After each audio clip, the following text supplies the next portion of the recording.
Hi mga ka-artful!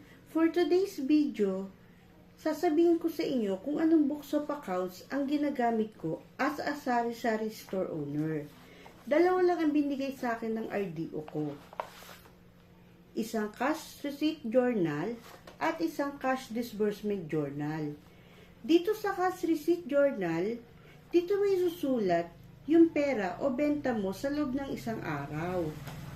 Dito naman sa cash disbursement journal, dito may susulat lahat ng expenses mo.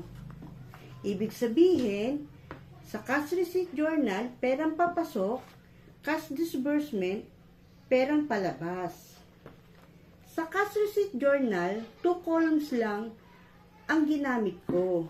Dito naman sa cash disbursement journal, 12 columns ang ginamit ko. Dinamihan ko yung columns para kung sakaling may mga expenses akong idadagdag, hindi ako mahihirapan. Kaya sa inyo, itanong nyo sa RDO nyo kung anong books of accounts ang pwede nyong gamitin para mas mapadali ang pag-file nyo. Yung iba kasi, usually, 4 na books ang ginagamit. Pero sa akin, 2 lang, kaya napakadali lang ng pag-filing ko. Sana may natutunan kayo ngayon sa ating video.